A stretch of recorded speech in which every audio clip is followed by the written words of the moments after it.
Happy Ganesha Chaturthi ಅನ್ನೋಕ್ಕಿಂತ ಮೊದಲು ಗಣೇಶ ದೇವ ನಮ್ಮ ಪೂಜೆಯಿಂದ ಹ್ಯಾಪಿ ಆಗಿದ್ದಾರ ಅನ್ನೋದು ಮುಖ್ಯ ಆಗುತ್ತೆ. ನಿಮ್ಮನ್ನು ನೀವೇ ಕೇಳ್ಕೊಳ್ಳಿ, ವಲ್ಗರ್ ಮೀನಿಂಗ್ಲೆಸ್ ಸಾಂಗ್ಸ್ನ ಡಿಜೆನಲ್ಲಿ ಹಾಕಿ ಗಣೇಶನ ಮುಂದೆ ಕುಣಿದು ಕುಪ್ಪಳಿಸಿದ್ರೆ ಗಣೇಶ ಹ್ಯಾಪಿ ಆಗ್ತಾನ ಅಂತ ಶಾಸ್ತ್ರಗಳು ಹೇಳುತ್ತೆ. ಬಿಗ್ ನೋ, ಇಲ್ಲ ಅಂತ. ವೇದವ್ಯಾಸರು ಧರ್ಮ ಸಂಸ್ಥಾಪನಕ್ಕೋಸ್ಕರ ಮಹಾಭಾರತವನ್ನು ಮಹಾಗ್ರಂಥವನ್ನು ರಚಿಸಬೇಕಾದ್ರೆ ಸಹಾಯಕ್ಕೆ ಬಂದಿದ್ದು ಗಣಪತಿ. ವೇದವ್ಯಾಸರು ಹೇಳ್ತಾ ಹೋದರೆ, ಗಣಪತಿ ಬರಿತಾ ಹೋಗ್ತಾರೆ ಈ ಮಹಾನ್ ಗ್ರಂಥ ಮಹಾಭಾರತ ಭಗವದ್ಗೀತೆಯನ್ನು. ಯಾವಾಗ ಬರಿತಾ ಇದ್ದ ಪೆನ್ನು ಮುರಿಯುತ್ತೆ ಆವಾಗ ಎರಡನೇ ಯೋಚನೆ ಮಾಡದೆ ತನ್ನ ದಂತವನ್ನು ಮುರಿದು ಗಣಪತಿ ಬರೆಯೋಕ್ಕೆ ಶುರು ಮಾಡ್ತಾರೆ. ಈ ಧರ್ಮ ಸಂಸ್ಥಾಪನಕ್ಕೋಸ್ಕರ ಗಣಪತಿ ತನ್ನ ದಂತವನ್ನು ಮುರಿದು ಏಕದಂತ ಆಗ್ತಾರೆ. ನಮ್ಮ ಕೈಯಲ್ಲಿ ಭಗವದ್ಗೀತೆ ಇವತ್ತು ಇದೆ ಅಂತ ಅಂದರೆ ಅದಕ್ಕೆ ಗಣಪತಿನೂ ಕೂಡ ಕಾರಣ. ನಾವು ಕರೆಕ್ಟಾಗಿ ಗಣೇಶನ ಭಾವನ ಅರ್ಥ ಮಾಡ್ಕೊಳ್ಳೋದಾದರೆ ಧರ್ಮ ಸಂಸ್ಥಾಪನಕ್ಕೋಸ್ಕರ ಇಷ್ಟು ಸ್ಯಾಕ್ರಿಫೈಸ್ ಮಾಡಿದ್ದು ಗಣಪತಿ.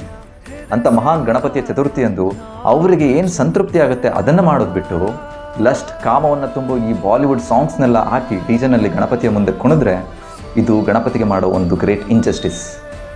ನಾನು ಡಿಜೆ ಮ್ಯೂಸಿಕ್ ಸಾಂಗ್ಸ್ ಬೇಡ ಅಂತ ಹೇಳ್ತಾ ಇಲ್ಲ.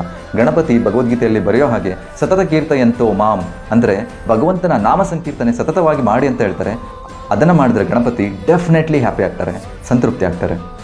ಯಾವುದ್ಯಾವುದೋ ಸಾಂಗ್ಸ್ ಬರೋ ಆ ಡಿಜೆನಲ್ಲಿ ಸಂಪೂರ್ಣವಾಗಿ ಭಗವಂತನ ಸಂಕೀರ್ತನೆ ಶ್ರೀರಾಮ ಜೈ ರಾಮ ಜೈ ಜೈ ರಾಮ್ ಅಂತ ಬರಬಾರ್ದಾ? ಈ ನಾಮ ಸಂಕೀರ್ತನೆಗೆ ನೀವು ನೃತ್ಯ ಮಾಡಬಾರ್ದಾ? ಅವತ್ತಿನ ದಿವಸ ಏನೇನೋ ಮೀನಿಂಗ್ಲೆಸ್ ಆ್ಯಕ್ಟಿವಿಟೀಸ್ಗಳನ್ನ ಮಾಡೋ ಬದಲು ಗಣಪತಿಯೇ ಬರೆದಿರೋ ಮಹಾಭಾರತ ಭಗವದ್ಗೀತೆಯನ್ನು ಗಣಪತಿಯ ಮುಂದೆ ಕೂತು ಕೇಳಬಾರ್ದಾ? ಮತ್ತು ಧರ್ಮ ಸಂಸ್ಥಾಪನಕ್ಕೋಸ್ಕರ ಗಣಪತಿ ಇದನ್ನೆಲ್ಲ ಬರೆದಿದ್ದು, ಇದನ್ನು ನಾವು ಇನ್ನೊಬ್ಬರಿಗೆ ತಿಳಿಸಿ ಹೇಳಬಾರ್ದಾ? ಈ ರೀತಿಯಾಗಿ ಗಣಪತಿ ಹಬ್ಬವನ್ನು ಆಚರಿಸೋದ್ರಿಂದ ಗಣಪತಿಯೂ ಸಂತೃಪ್ತನಾಗ್ತಾನೆ ಮತ್ತು ನಮಗೆ ಅಬಂಡೆಂಟ್ ಬ್ಲೆಸ್ಸಿಂಗ್ಸ್ ಕೂಡ ಕೊಡ್ತಾರೆ. ಗಣಪತಿ ಬಪ್ಪ ಮೌರ್ಯ. ಹ್ಯಾಪಿ ಗಣೇಶ ಚತುರ್ಥಿ. ಹರೇ ಕೃಷ್ಣ.